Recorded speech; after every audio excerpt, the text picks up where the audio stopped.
Merci pour cette présentation, Valérie, qui installe bien le sujet. Je vais bien entendu rebondir sur un certain nombre d'éléments qui seront abordés de notre angle, puisque l'essentiel de mes corpus visuels sont beaucoup plus triviaux que les tiens, c'est-à-dire ce sont essentiellement des images qui n'ont pas véritablement de valeur muséale, mais qui sont néanmoins ce que Dominique Cragny appelle des dispositifs de sensibilisation.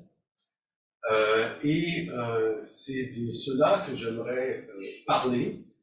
De quelle façon on a construit par l'image une bienveillance animale, et de quelle façon on a adossé toute une iconographie à des problématiques relevant de l'éthique animale.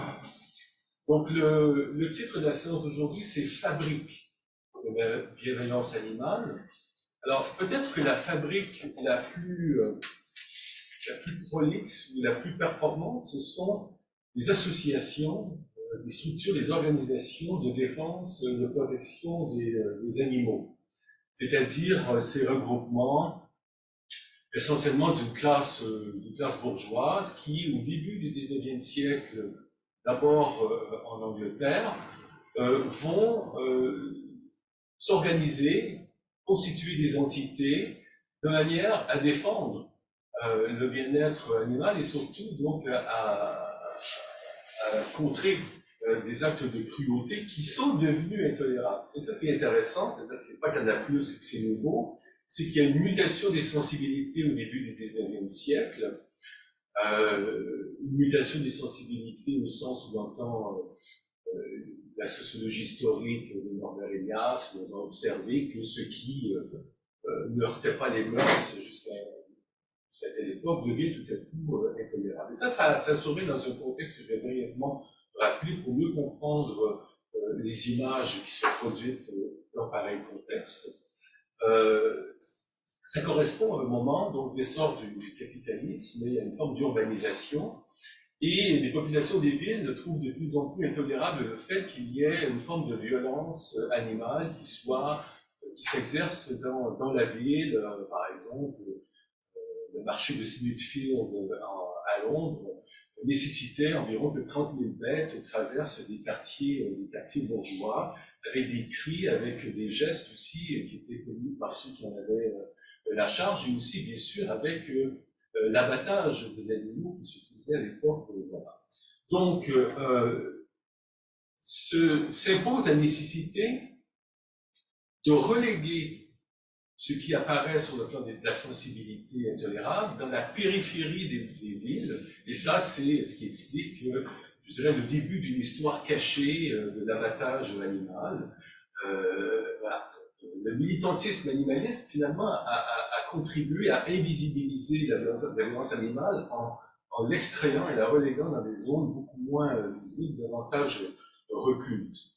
Alors, il faut tout de même se garder de l'opinion en voulant que tout à coup on est sensible à la violence animale. C'est pas tellement ça qui constitue l'enjeu premier dans l'Angleterre des années 30 et 40, c'est surtout un effet de régulation sociale, c'est-à-dire que la violence des animaux est aussi considérée comme l'apanage des classes populaires qui se livrent à l'époque à des jeux de sang, des combats de chiens, de taureaux, des lancements de coqs, et on considère également, et surtout, d'ailleurs, ce que vous voyez ici, c'est un certificat, en image, c'est le certificat d'adhésion à la société donc, de protection et de défense de Philadelphie, on est en 1892, mais j'ai choisi celle-ci parce qu'elle est très historiée, très ornée, et on voit effectivement le programme moral qui se dessine ici, donc les mauvais gestes qui sont à gauche,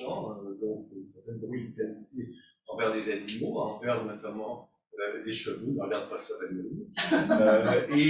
et donc des gestes qui sont considérés comme étant de la bientraitance, de la bienfaisance. Bon. Alors, l'enjeu n'est pas tellement qu'on est particulièrement sensible à la question animale, puisque les lois qui se votent à cette époque, comme le Martin Act aux États-Unis, ou même la loi de Grammont en France, considère que est sujet à des pénalités, donc des actes de brutalité publique. Donc, c'est-à-dire qu'on ne peut tout simplement pas voir ce qui peut gêner la sensibilité et heurter les mœurs. Le sort réservé aux animaux est plus ou moins important. Néanmoins, bon, donc il y a plusieurs causes qui expliquent la naissance de ces associations. Donc, il y a des mutations sociales, des mutations économiques, changement de sensibilité, des formes de régulation sociale, et néanmoins, même un éveil même à la question animale, pas très endormi, puisque tout ce qui relève de la reconnaissance d'une forme de sensibilité animale, en fait, un thème qui est récurrent, je dirais, dans les textes de philosophie depuis l'Antiquité, mais qui a surtout pris au XVIIIe siècle, dans le siècle d'avant, une importance tout à fait cruciale sur laquelle je reviendrai en fin de présentation. Le XIXe siècle, c'est aussi le siècle de l'essor de l'éthique animale, qui, dans un premier temps, se pense comme une forme d'enquête sur la bonne conduite des animaux entre eux. C'est un volet qui était complètement abandonné, qui s'inscrivait à l'époque dans un contexte, surtout dans la deuxième moitié du XIXe siècle, dans un contexte évolutionniste, c'est-à-dire de savoir s'il n'y avait pas, chez les animaux mêmes, la possibilité d'y retrouver une sorte d'origine du bon comportement. La perspective est parfaitement évolutionniste. On a complètement abandonné cette dimension pour interroger, je dirais, les gestes moraux et les attitudes morales des humains à l'endroit des animaux. Et c'est ça qui nous préoccupe le plus, et c'est ça qu'on a vu notamment dans la présentation de Valérie tout à l'heure. Donc, le XIXe siècle, c'est le siècle d'un changement d'optique, où les animaux ne sont plus ce qu'on appelle des... je sais pas, voilà, ne sont plus, comme on pensait auparavant, des agents moraux, c'est-à-dire qu'ils sont responsables de leurs actes, comme on croyait au Moyen-Âge, à une époque où on intentait des procès contre les animaux. Donc ici, une illustration qui montre la pendaison de la truite de la falaise qui avait été condamnée pour infanticide. Donc on stipulait que les animaux avaient une pleine responsabilité de leurs actes. Il y avait d'ailleurs des animaux qui devaient être témoins, ils avaient des avocats, les animaux aussi. Donc aujourd'hui, on considère plutôt les animaux comme des patients moraux. Donc l'éthique s'entend pour reconnaître le statut de patient moral, c'est-à-dire destinataire donc, de soins moraux. Patient moral, c'est quelqu'un, c'est un être vivant qui a des droits et qui est protégé par ses droits même s'il ne sait pas comment les exercer. Par exemple, quelqu'un dans le coma, chez les humains, quelqu'un dans le coma ou une personne qui souffrirait de troubles mentaux très profonds a des droits, mais ne sait pas les exercer. Ne peut pas les exercer. Donc, ça a été le modèle pour l'éthique pour essayer d'essayer de comprendre quel était le statut moral de l'animal. Donc, on assimile.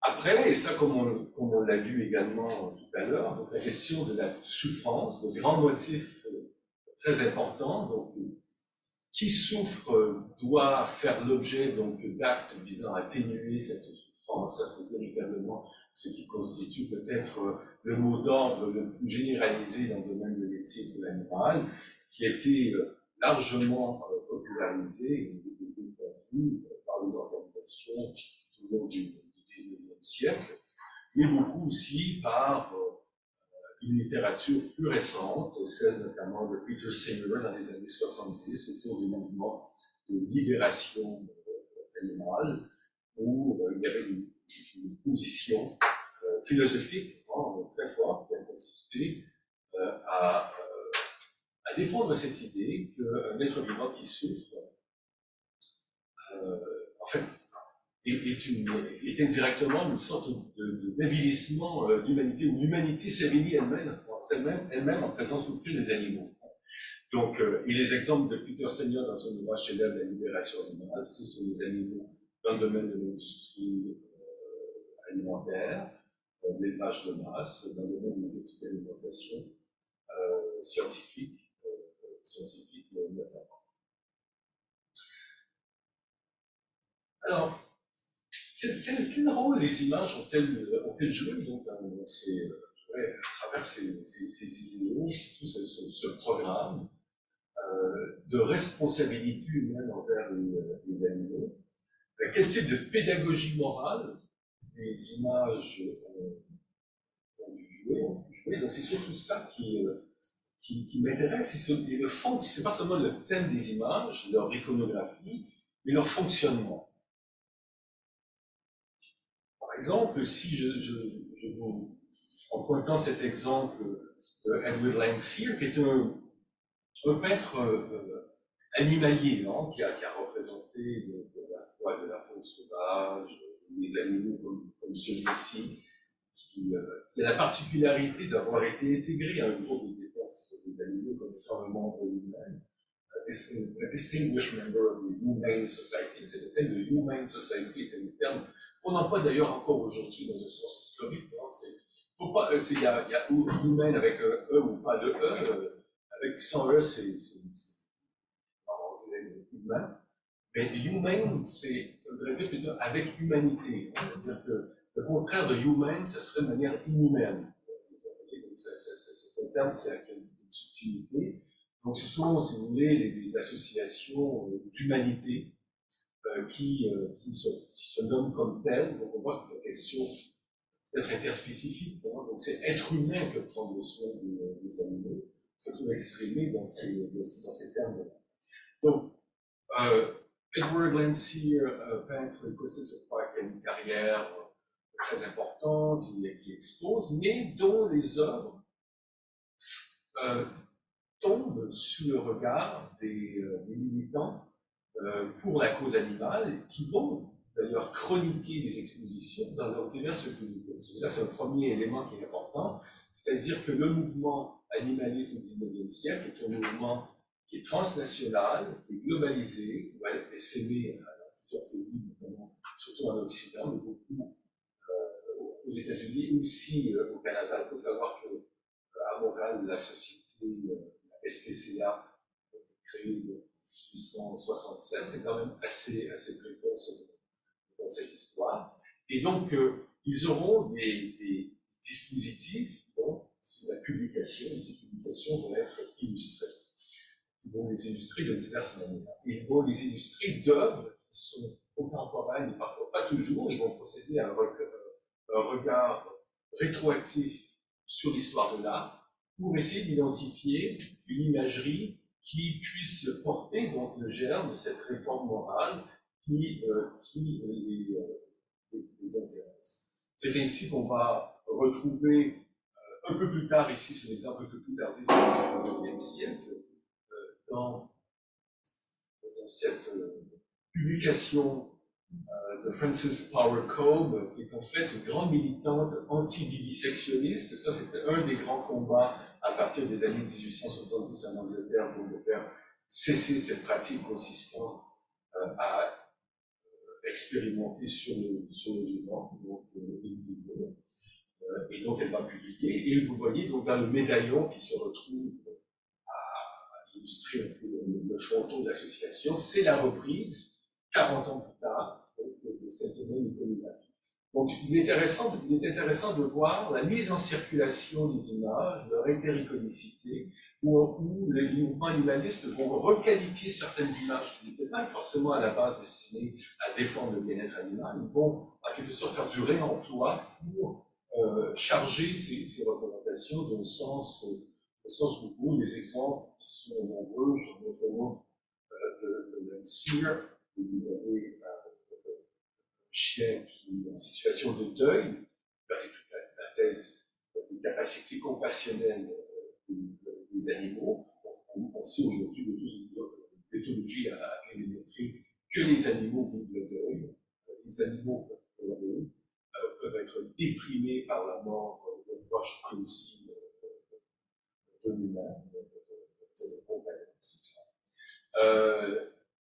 Ces images se retrouvent, vous voyez, en 1837, encore une fois, presque 50 ans plus tard, dans une publication illustrée qui est l'organe de diffusion des idées du prosélytisme de la Boston Human Society, donc avec ce journal, Our Dumb Animals, donc cette idée des animaux muets, donc les sans-voix, c'est-à-dire ceux dont la voix doit être portée par les humains à leur défense. Ou encore donc d'autres types, voilà, donc sur l'interspécificité, je pense que ce cas m'amuse toujours beaucoup, puisque dans le cadre du programme moral de ces associations de défense des animaux, à l'époque, l'enfant est un animal. En Two Little Pets, comme on peut le voir ici, l'enfant est tout aussi innocent qu'un animal. Il doit être à la fois protégé, mais aussi éduqué dès la plus tendre enfance aux gestes de bienveillance. Et il y a pléthore d'images comme celle-ci montrant de jeunes enfants qui caressent des animaux. À l'époque, le curseur de la droiture morale de la famille typique victorienne, c'est la capacité de leurs enfants à poser des gestes bienveillants envers les animaux. C'est ça qui fonde à la fois la bonne éducation et, on va dire, la qualité morale de cette éducation. Il y aura beaucoup, au XIXe siècle, dans la deuxième version, dans un moment de forte autorisation de ces associations, une iconographie qui, elle aussi, je n'ai pas l'exemple, qui a été reprise dans les publications de l'époque et qui montre l'attachement de l'enfant à un animal, en l'occurrence ici, un petit bout qui s'en va à l'abattoir, par le pays, donc une séparation. Vous voyez, donc ces pattes sont déjà liées par des cordes, donc c'est adieu donc, à cet animal qui sera abattu. Donc, cette sensibilité se présupposait d'une compréhension et d'une finesse de dialogue entre les juvéniles, à la fois les humains et les non-humains, donc constitue véritablement le principe le plus déterminant. Alors, on rejoint des idées qui ne sont pas du tout nouvelles, hein, qui ont été exprimées chez Locke dans Arts Concerning Education, où il est clairement indiqué cette idée qu'un enfant qui martyrise les animaux martyrisera plus tard vraisemblablement les humains. Oui. Donc, et inversement, si on est soigneux ou on est bon envers les animaux, on sera des humains plus accomplis. Et peut-être l'image les illustrations que vous connaissez peut-être les plus emblématiques de la nécessité de fournir une éducation morale très tôt, c'est cette gravure donc, au Garatz, les quatre stages, 4 époques, le stage de la cruauté, qui est en fait une sorte un compendium, une accumulation de gestes d'atrocité et de violence commis à l'endroit donc des animaux. Ils sont en fait torturés par des enfants de diverses manières, yeux crevés, bâtons introduits dans le rectum, les chats qui se griffent, qui se battent, qui sont suspendus par la queue, etc., etc. On constate d'ailleurs que ce sont des choses qui sont représentées ici. Ça, voilà aussi les fondements de ce dont on a parlé tout à l'heure. On est vraiment dans cette logique de repas qui considère l'animal comme un être innocent, au même titre que les enfants, hein, et qu'il faut cultiver le rapport à l'innocence chez les enfants en leur fournissant une éducation morale appropriée. Et lorsque la photographie donc, permet d'être reproduite massivement, c'est-à-dire à la toute fin du 19e, début du 20e, en l'occurrence par le biais de la carte postale. Donc là, vous avez un nouveau type de dispositifs de sensibilisation qui ne sont plus nécessairement les dépliants, les prospectus, les revues qui sont produites par les associations, mais ils vont ajouter que ce soit des calendriers, ils vont ajouter donc la carte postale. Ici, un certain nombre d'exemples sont faits des cartes postales. Donc, là, une petite dimension historique hein, qui permet simplement de vous montrer que les mêmes recettes courent dans le temps, qu'il y a une vraie historicité donc, autour de ça. Donc l'enfant et l'animal, très souvent un enfant juvénile, dans les années 50, 60. Encore une fois, ce sont des cartes postales qui sont produites par des associations. Hein. Ici, the North Shore Animal League, ici, the Human Society of Rochester. Donc, c'est une production visuelle qui est tout à fait importante. Je montre un exemple un peu plus récent des années 70, français cette fois-ci, où on a créé une revue spécifiquement à l'attention des jeunes, qui s'appelle tout simplement Jeunes SPA, dans laquelle il y a un texte qui dit l'importance de photographier, le rôle de l'image. Véritablement, on invite en fait les jeunes à produire eux-mêmes des images, selon à la faveur de concours divers, parce que leur image peut être produite par la lecture de numéros ultérieurs. Et c'est cette idée donc de la récompense, à la fois de la formation donc aux bonnes conduites et aussi de la récompense. Voilà. Tout ça transite par une production visuelle, évidemment audio. Donc la protection animale par l'image et la photographie, en 72 ici, est déjà quelque chose de très très très installé dans les mentalités. Et on voit qu'il y a une historicité de ces usages qui est tout à fait parfaite. Alors, moi je considère que lorsqu'on regarde les comptes Instagram des sociétés de défense des animaux aujourd'hui, et je regarde ces images, pour moi c'est la même histoire. C'est pas les mêmes supports, c'est pas les mêmes dispositifs de médiatisation, mais les logiques sont essentiellement les mêmes.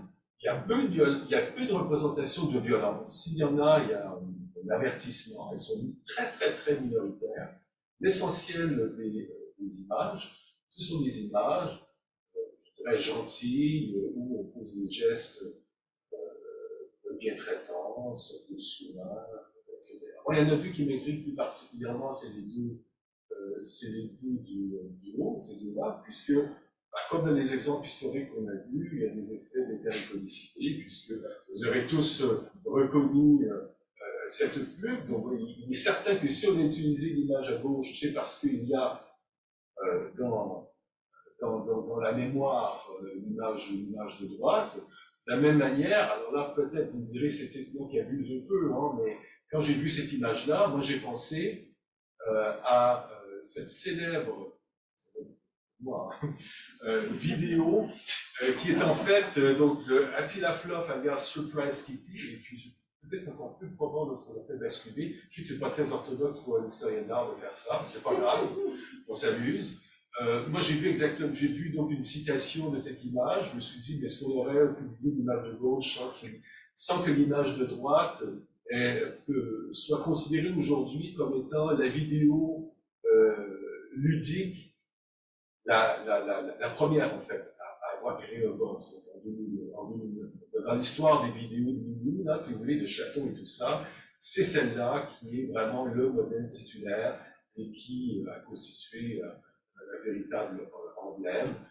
Donc c'est une image notoire. Donc pour moi, il n'y a pas trop de différence en termes de reprise, de réemploi, de recyclage des images donc à diverses destinations, mais plutôt à une destination qui soit caritative, en fait, voilà. Moi, c'est un peu la même histoire, mais c'est des dispositifs qui évoluent dans le temps. Alors maintenant, ce que je voudrais vous montrer, il me reste peut-être une dizaine de minutes, peut-être. Je n'ai pas regardé à quel truc. J'ai pas regardé 10 minutes encore. 10 minutes, bon, ok, je vais essayer. Pas être trop long. Je reviens en fait à ce dépliant qui me semble être intéressant, puisqu'on a affaire à un détournement qui est complètement différent.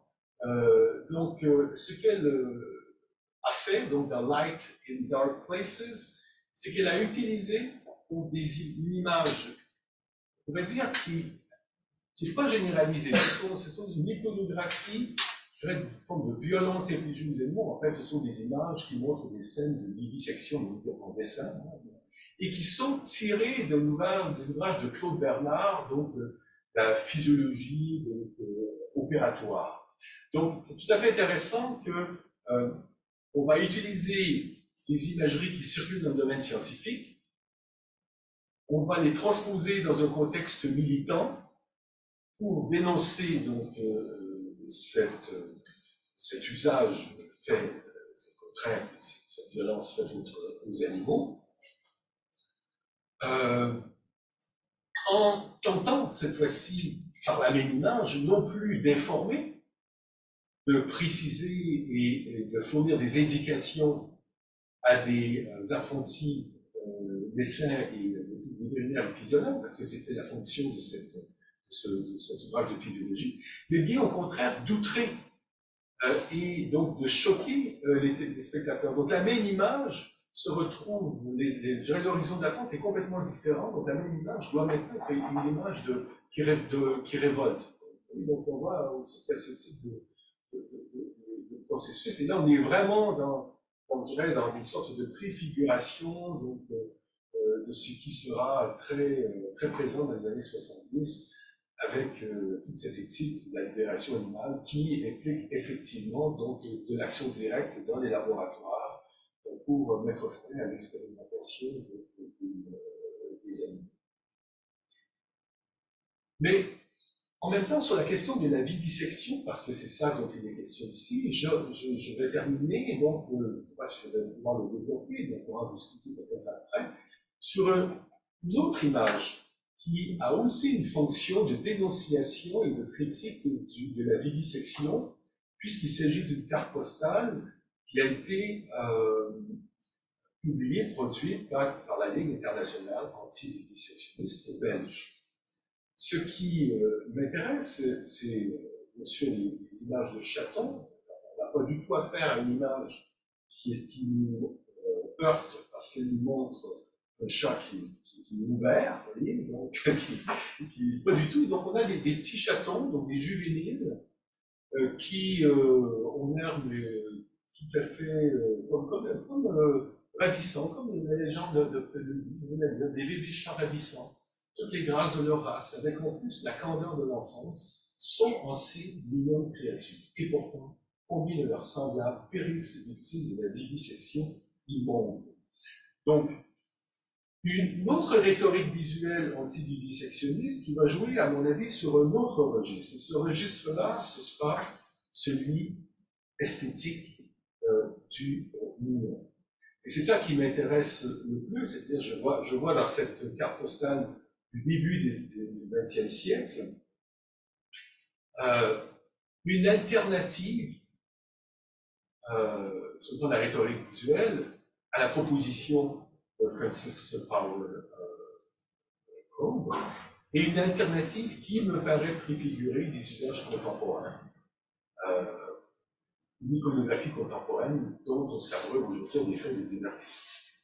Ça installe une relation entre le divertissement et le militantisme animaliste. Ce qui est quand même quelque chose qui est à manipuler avec une certaine délicatesse et prudence. Et qui renvoie aussi à une toute autre tradition. Considérer le mignon comme une catégorie esthétique, au même titre que le joli, que le candide, ce qu'on appelle, au XVIIIe siècle, le petit genre esthétique mineur, qui sont déclassés par l'histoire de l'art, mais qui sont déclassés, mais qui sont investis par des par des voilà, par des peintres qui sont décriés par l'Académie à l'époque, notamment par Diderot dans la critique, et c'est la peinture du petit genre, la peinture aristocratique de Fragonard, de Boucher, qui mettent en scène des rapports de connivence, de tendresse entre humains et animaux. Et c'est assez intéressant chez Fragonard dans ce tableau, parce que non seulement il y a contact physique, il y a complicité, mais la façon dont il a peint le sujet est quand même assez édifiant. Lorsqu'on regarde par exemple ce ruban bleu, ces circonvolutions qui se retrouvent alignées à la fois à l'animal et l'humain, dans une espèce d'attachement littéral et affectif, et aussi donc le coup de pinceau au niveau de la queue de l'animal, qui se confond complètement avec les plis des vêtements. Donc il y a même aussi sur le plan culturel, une sorte de régime fusionnel dans la proposition culturelle que je trouve intéressant donc sur ce plan, sur cette proposition, et aussi d'autres, des rapports extatiques très charnels et qui prennent même une tournure érotique avec la gimblette de Fragonard, encore une fois. Donc, je n'ai pas le temps de les développer, mais ce qui m'intéresserait de creuser, c'est de quitter peut-être le référent anglo-saxon, qui est très indexé à une question de la morale et de la proscription de la souffrance, pour orienter la lecture vers une histoire de la représentation visuelle beaucoup plus ancrée, je dirais, dans la philosophie matérialiste, donc, et le sensualisme de Condillac. Donc, toute la tradition française un peu badine du XVIIIe siècle, anti-cartésienne, donc complètement anti-cartésienne, qui reconnaît donc la sensibilité animale. Donc, par exemple, quelqu'un comme Jean-Claude de la Métrie, dans les années 1850, va énoncer dans des termes tout à fait semblables à ceux que Peter Singer en 1975 va exprimer, donc cette importance de rebâtir des liens entre les humains et les animaux. Donc, il y a eu dans l'historiographie, dans les études animales, une sous-représentation de la pensée française, et qui commence aujourd'hui donc à réémerger sur ces questions-là, et j'en veux pour preuve l'exposition aux abonneurs auxquels tu as collaboré en écrivant le texte dans le catalogue de Valérie, mais aussi l'exposition des animaux du roi sur la ménagerie de Louis XIV à Louis XVI à Versailles, qui montrait en fait qu'il y avait vraiment un positionnement vis-à-vis des animaux qui étaient dans le rapport de symbiose, pas seulement, mais aussi de la chasse sur le territoire de Versailles. Il y avait aussi des expérimentations médicales, mais il y avait aussi des chiens qui dormaient avec des aristocrates